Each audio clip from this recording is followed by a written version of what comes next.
Hola, soy Tom Weller, periodista especializado en asuntos de la realeza británica, y hoy tengo una noticia impactante para vosotros. Última orden. El rey Carlos obliga a Andrew a desaparecer. El rey Carlos III le ha ordenado a su hermano que se elimine de la historia británica. Un mensajero solitario había entregado la exigencia en un santuario real, y no era una petición, sino una orden última y brutal. Firma la renuncia a tu derecho de nacimiento, o la corona extinguirá lo que quede de tu vida. Esta es la historia de la misión secreta para amputar una extremidad real tóxica antes de que el veneno contamine al propio trono. Un asiento de cuentas en el frío invierno. El viaje se hizo con un sigilo que solo se usa en las crisis de Estado. Un solo mensajero, un alto funcionario del palacio, partió del corazón palpitante de Londres hacia los fríos campos invernales de Sandringham. No llevaba un despacho de gobierno ni un decreto parlamentario, sino un instrumento de supervivencia institucional. Su cometido, según relata minuciosamente el biógrafo real Tom Bower, era realizar lo que en el palacio se conocía como el trabajo sucio. El mensaje que traía para el hermano menor del rey, el príncipe Andrés, duque de York, era simple en su formulación y sísmico en sus implicaciones. Renuncia voluntariamente a tu lugar en la línea de sucesión o te enfrentarás a un exilio total y definitivo. Escoger el lugar no fue una casualidad. Sandringham no es, al igual que el Palacio de Buckingham o el Castillo de Windsor, una residencia oficial de la corona. Es el santuario privado de la familia real, una enorme finca en Norfolk donde se celebra la Navidad, se lloran las pérdidas y se crean los recuerdos más íntimos. Traer el ultimátum aquí fue una decisión estratégica calculada. Se trataba de enmarcar la acción no como una ejecución pública, sino como un ajuste de cuentas de una familia, privado y doloroso. Era este un último y desesperado llamamiento a aquel sentido del deber que, según muchos, se había extinguido hacía mucho tiempo en el hombre que fue una vez aclamado como el príncipe predilecto de la nación. Así, la helada atmósfera de Norfolk se convirtió en el escenario de un enfrentamiento que no solo oponía a un monarca con un súbdito, sino también a un hermano contra otro. El mecanismo propuesto era un ejemplo de poder ejercido con precisión quirúrgica. Al duque solo se le entregaría un documento sencillo, la acta de renuncia. Una vez firmada, el asunto quedaría instantáneamente constituido. No habría necesidad de un desordenado y humillante debate parlamentario en Westminster. No se requeriría buscar el políticamente complejo y arriesgado consentimiento de los otros 14 reinos de la Commonwealth, donde Carlos también es jefe de Estado, desde Canadá hasta Australia. Esto evitaría una pesadilla diplomática y legislativa que podría prolongarse por años, manteniendo la herida abierta y supurando a la vista del mundo. En efecto, sería una amputación rápida y limpia. La alternativa, sin que se dijese, pesaba en el aire. Era la excomulgado total. Todas las llaves de la jaula dorada de su hermano están en poder del rey Carlos. Controla el arrendamiento del lujoso hogar de Andrés, la Royal Lodge, situada en el Gran Parque de Windsor. Da luz verde al dinero que paga a la seguridad privada que le protege de la ira popular. Le da el oxígeno económico para que el duque pueda conservar una apariencia mínima de su antigua vida. El mensaje implícito no dejaba lugar a dudas. Firma el documento o la vida que conoces, con todos sus privilegios y protecciones, dejará de existir. El rey, como cabeza de la firma, estaba dispuesto a cortar a la rama podrida el suministro de sangre. El infierno digital que obligó al rey. Esta fuerte subida no ha aparecido de la nada. Fue la hija directa de un incendio digital. Una entrevista que, aunque en principio ignorada por la prensa tradicional, comenzó a arder en Internet con una fuerza incontrolable. La chispa fue un conjunto de nuevas y serias acusaciones realizadas por el reputado autor real Andrew Lowney, cuyo libro, Entitled, ya había revelado las dudosas finanzas y conexiones del duque. En una charla con el entrevistador James English, Lowney se desvió más que nunca, dibujando con espantosa crudeza la verdadera naturaleza de las sospechas que han perseguido al príncipe durante años. Describió una cadena de miseria humana orquestada supuestamente por el difunto delincuente sexual Jeffrey Epstein y su socio, el agente de modelos francés Jean-Luc Brunel. Muchas de estas chicas de Francia, y en particular de Rusia, muchas de las cuales no hablaban inglés, tenían, ya sabes, 12, 13, 14 años. dijo Lowney, trazando un cuadro aterrador de explotación sistemática. Estas nuevas acusaciones, más explícitas y detalladas que nunca, fueron la gota que colmó el vaso de un público ya asqueado por la asociación de Andrés con Epstein. La narrativa cambió de un relato sobre malas decisiones y compañías tóxicas a otro sobre una posible depravación criminal a escala internacional. La idea de que un príncipe de la sangre podría haber usado su posición y el velo de los viajes de Estado para participar en lo que se ha descrito como turismo de edad de consentimiento era una mancha que la monarquía ya no podía ignorar. Durante años, el palacio había confiado en que la tormenta amainaría, pero de repente se encontró con un ciclón de categoría 5 en sus propias puertas. La presión popular, multiplicada por la velocidad implacable de las redes sociales, se había vuelto insostenible. Una clase magistral de semántica engañosa. Afrontando estas explosivas acusaciones, el príncipe Andrés ha mantenido su postura firme, amparado tras un escudo legal cuidadosamente construido. A través de sus voceros, ha negado sistemáticamente cualquier ilegalidad. Pero esa elección de palabras es la que ha atraído un intenso escrutinio y ha empujado al rey a actuar. Según los analistas jurídicos y los observadores de la monarquía, esta negativa constituye un ejemplo magistral de la confusión semántica. No niega necesariamente los hechos, sino la ilegitimidad de los mismos. Esta es una distinción muy importante y enormemente cínica.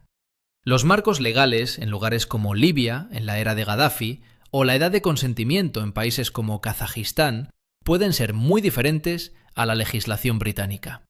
Un acto que podría considerarse un delito grave en el Reino Unido puede no ser técnicamente ilegal en la jurisdicción donde tuvo lugar.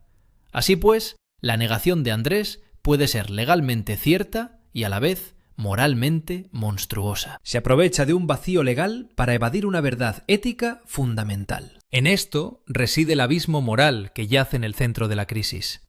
Como dijo el clérigo y comentarista padre Calvin Robinson, lo que importa es la inmoralidad de ello.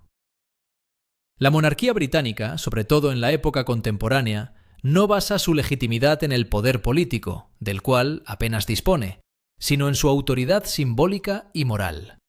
Es, se supone, la personificación de los valores de la nación, un faro de deber, honor y coherencia. Debe estar fuera de toda sospecha, señaló un experto constitucional.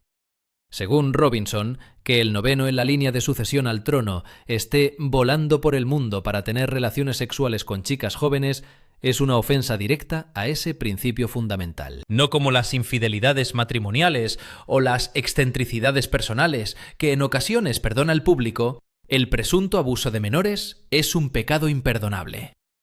La sola insinuación de que un príncipe de la sangre puede haber aprovechado su posición para participar en actividades tan sórdidas pone en peligro la legitimidad misma de la institución. Alimenta de lleno la tesis republicana de que todo el sistema es un anacronismo corrupto que protege a los poderosos de las consecuencias que tienen que afrontar los ciudadanos corrientes.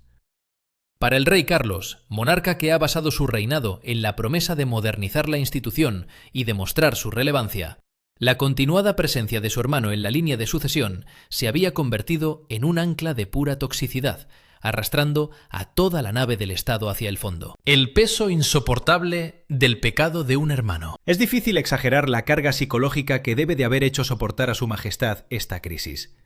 Carlos es un hombre que ha esperado toda su vida para subir al trono y que sabe bien cuán frágil es la institución que recibe de su madre, la universalmente querida Reina Isabel II. Es un hombre sensible y de profundo sentido de la obligación histórica. Forzado por esta situación a tener que desterrar, de hecho, a su propio hermano, quien se dice era el favorito de su madre, representa una tragedia personal mezclada con un imperativo constitucional. Es una decisión monárquica y solitaria en su esencia, que requiere el sacrificio de las relaciones familiares para asegurar la supervivencia de la corona. El malestar que está viviendo el rey se ha hecho más angustioso por la arrogancia que se le atribuye a Andrés y por la absoluta falta de arrepentimiento de su parte, según las fuentes consultadas. La falta de comprensión del duque sobre la gravedad de la situación y sus supuestas fantasías de un posible retorno a la vida pública han dejado a Carlos sin otra opción. No se trata simplemente de una limpieza constitucional, sino de la dolorosa culminación de una relación fraternal quebrada en el altar del deber. Quizá mejor que nadie, el rey Carlos entiende que la monarquía moderna sobrevive no por derecho divino, sino por un contrato social tácito con el pueblo. Ese pacto se cimenta en la confianza, el respeto y la convicción de que la familia que encabeza la nación representa sus más altas virtudes. Con sus actos y su falta de remordimiento posterior, Andrés ha infringido de la manera más elemental ese contrato. Para Carlos, el hombre que hoy debe ser el guardián de ese contrato, la elección, aunque personalmente devastadora, se ha vuelto institucionalmente inevitable. Para proteger la monarquía en las generaciones venideras, para su hijo Guillermo y su nieto Jorge, hay que extirpar el cáncer, sin importar lo dolorosa que sea la cirugía. Ecos de abdicación. Fantasma de 1936. Es importante recordar la última vez que la línea de sucesión fue alterada de forma tan drástica, la crisis de abdicación de 1936, para comprender el alcance del riesgo que está asumiendo el rey. Las semejanzas y, sobre todo, las enormes diferencias son profundamente reveladoras. El rey Eduardo VIII, decidido a renunciar al trono para casarse con la socialité norteamericana y 2 veces divorciada Wallis Simpson, hundió a la monarquía y al Imperio Británico en la mayor crisis del siglo XX. La elección fue vista como una traición a su sagrado deber, una traición al solemne juramento que había hecho a su pueblo a costa de su deseo personal. La crisis fue un terremoto constitucional que hizo temblar los cimientos del trono y obligó a su joven hermano menor, tartamudo y poco preparado, a tomar las riendas de la corona como Jorge VI. El suceso marcó a la familia real a fuego. Le inculcó a su hija, la reina Isabel II, una devoción inquebrantable por el principio de que el deber está por encima de todo, credo que transmitió a su hijo Carlos. Ahora Carlos no pasa por una crisis amorosa, sino por una crisis de carácter. Eduardo VIII escogió marcharse. Andrés se está viendo obligado a marcharse por sus propias acciones. La acción del rey es un intento desesperado de impedir una catástrofe de la misma magnitud que la de 1936, a golpe de ataque preventivo y controlado. He aquí la lección de la historia. Una monarquía que su pueblo considera débil, autoindulgente o moralmente corrupta, no durará mucho tiempo. La legislación que regula las sucesiones es antigua y rígida. No es una simple costumbre, sino una ley estatutaria establecida por el Acta de Establecimiento de 1701 y modificada por la Ley de Sucesión a la Corona de 2013, que eliminó la primogenitura masculina. Para sacar por la fuerza a un príncipe de la línea de sucesión, haría falta una nueva ley. Este acto tendría que ser aprobado no solo en Westminster, sino también en los parlamentos de cada uno de los reinos de la Commonwealth que todavía reconocen al monarca británico como su jefe de Estado. A esto se suman países como Canadá, Australia, Nueva Zelanda y Jamaica.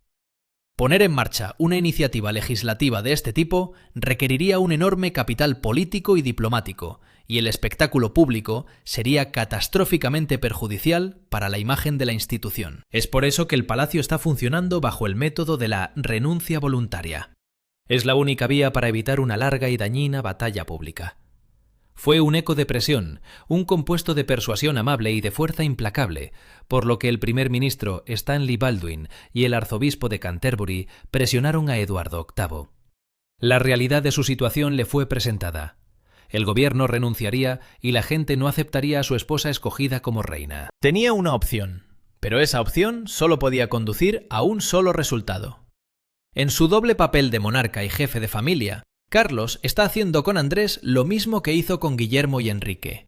Le está presentando la dura realidad de que su continua presencia en la línea de sucesión es una imposibilidad que la institución ya no puede soportar.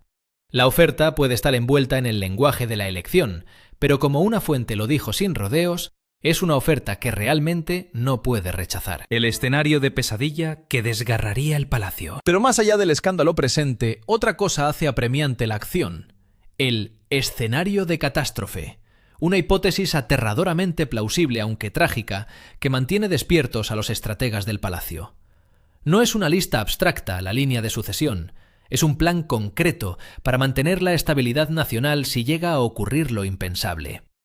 Después del rey, la línea pasa ahora al príncipe de Gales y a sus 3 hijos, el príncipe Jorge, la princesa Carlota y el príncipe Luis. A continuación está el príncipe Harry, y solo después de él, en la 9ª posición, está el príncipe Andrés. Pero, ¿y si se produjera una tragedia imposible de imaginar? ¿Qué ocurriría si la familia de Gales fuera aniquilada en un solo accidente, el tipo de accidente de helicóptero que, según los informes, la reina Isabel II suplicó al príncipe Guillermo que evitara? Es un pensamiento morboso, pero es justamente la razón por la que existe una larga línea de sucesión.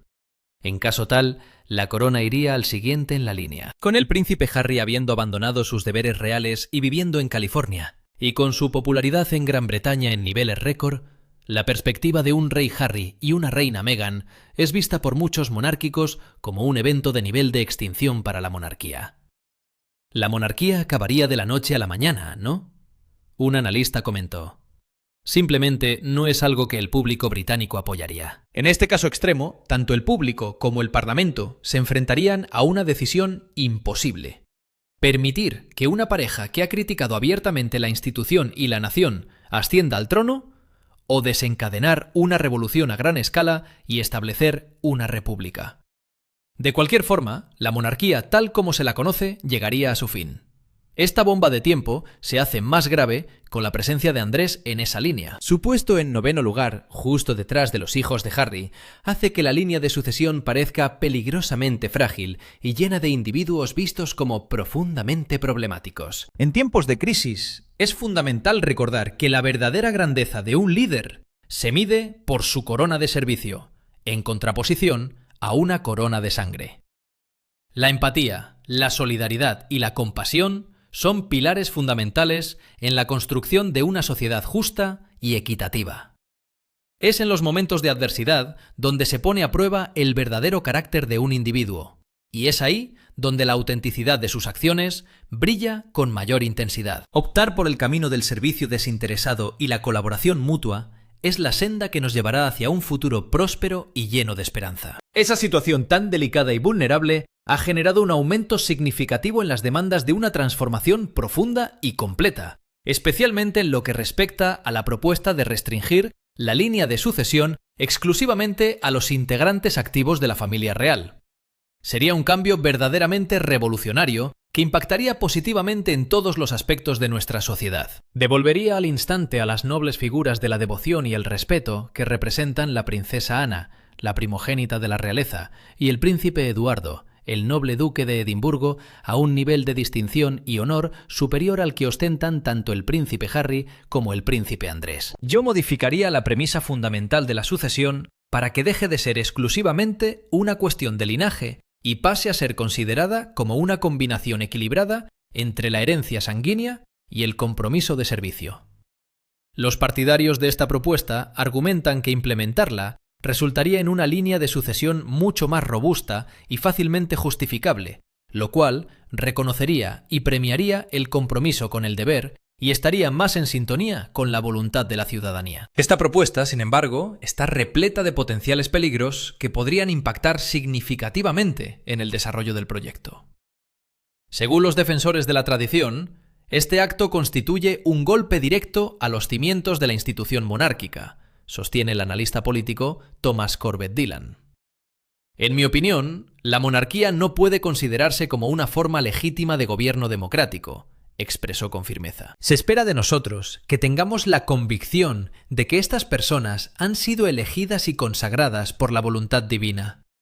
Introducir una evaluación de popularidad o de capacidad en la línea de sucesión al trono es equiparar el estatus de los príncipes al de los políticos, condicionando su posición a la aprobación de la ciudadanía. Según el desarrollo del argumento presentado, se puede apreciar que esta premisa se erige como una base sumamente frágil y cuestionable en el contexto de la discusión planteada.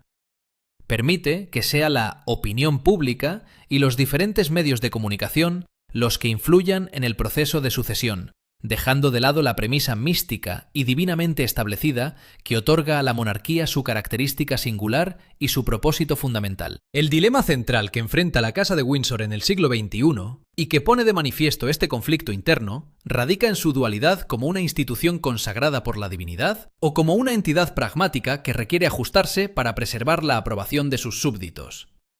La crisis que enfrenta Andrés se puede interpretar, en su núcleo, como un cuestionamiento profundo acerca de la viabilidad y relevancia de la institución monárquica en la contemporaneidad. Los tradicionalistas conservadores se aferran firmemente a la idea de la santidad y pureza del linaje, un principio arraigado en la creencia del derecho divino de los monarcas. Este concepto sostiene que los gobernantes son designados por una autoridad superior, otorgándoles un estatus sagrado e inquebrantable. Atentar contra él sería desafiar directamente la voluntad divina y desafiar el curso natural de los acontecimientos. Sin embargo, el argumento en contra y la propia narrativa histórica sugieren que la monarquía británica ha logrado perdurar gracias a su habilidad para adaptarse de manera pragmática y para renovarse constantemente. El monarca aceptó de manera incondicional la supremacía del Parlamento, lo cual le permitió mantener su posición tras los acontecimientos de la Revolución Gloriosa de 1688. En un acto de valentía y astucia política, el rey Jorge V de Inglaterra decidió cambiar el nombre de su dinastía, de la Casa de Sajonia, Coburgo y Gotha, a la Casa de Windsor, durante la Primera Guerra Mundial, con el fin de adaptarse a los tiempos y evitar el creciente sentimiento antialemán que prevalecía en la sociedad británica en aquel momento. Este cambio simbólico no solo demostró la capacidad de adaptación y supervivencia de la monarquía británica, sino que también contribuyó a mantener la estabilidad y la cohesión del país en un momento de gran incertidumbre y conflicto a nivel mundial. Ha logrado sobrevivir a los desafíos de la época contemporánea al renunciar voluntariamente a la totalidad de sus poderes, convirtiéndose así en una figura eminentemente constitucional. Su presencia en la sociedad ha estado fundamentada desde tiempos inmemoriales en un acuerdo tácito y elemental con la población británica. Nosotros aceptaremos de buena gana vuestra posición privilegiada transmitida por herencia, con la condición de que mantengáis incólumes los más elevados principios de responsabilidad, entrega y ética. Con todas sus acciones denunciadas públicamente y su trágica negativa persistente a mostrar el más mínimo rastro de remordimiento o empatía hacia las víctimas, el príncipe Andrés ha quebrantado de manera absoluta y fundamental ese pacto de confianza y responsabilidad que se espera de un miembro de la realeza. Ha terminado con la mística y la autoridad moral que solían caracterizar a su familia. Y en ese momento crucial, el rey se ve obligado a tomar una difícil y desgarradora decisión que cambiará el rumbo de su reinado para siempre. Se aferra tenazmente a la idea rígida y tradicional de una sucesión fija e inmutable, aunque eso signifique correr el riesgo inminente de que toda la institución se vea irremediablemente arrastrada por el escándalo público y notorio de su hermano, poniendo en peligro la reputación y estabilidad de la misma. O puede optar por seguir el camino pragmático y centrado en la supervivencia, garantizando así la herencia para su hijo mayor, el príncipe Guillermo, y su nieto primogénito, el príncipe Jorge, aunque esto implique realizar un sacrificio familiar doloroso y difícil. Al decidir enviar a ese mensajero específico a Sandringham, ha manifestado de manera contundente su preferencia. No ha quedado únicamente como un idealista soñador, sino más bien como un custodio pragmático y realista de sus principios y valores fundamentales. Tenga en cuenta que, en el escenario de la opinión pública, donde se determinará el futuro de la institución monárquica contemporánea, no hay espacio para la presencia de un príncipe que enfrenta acusaciones tan contundentes y perturbadoras. La cuestión que se plantea en este momento no se limita únicamente al futuro de Andrés, sino que abarca también el porvenir de una de las instituciones más venerables y arraigadas a lo largo de la historia de la humanidad. Se abalanza con determinación sobre tu espada, dispuesto a sacrificarlo todo para proteger la paz y la prosperidad de su amado reino. Esa es la prueba definitiva para un individuo completamente consumido por su propio egoísmo, su afán de tener siempre la razón y una trágica ausencia de arrepentimiento sincero. Sandringham, la majestuosa residencia de la familia real británica, será testigo de la trascendental decisión que definirá el legado de un monarca y la institución monárquica en un periodo de incertidumbre y cambio. Gracias por ver el vídeo. Si tienes algún comentario, háznoslo saber.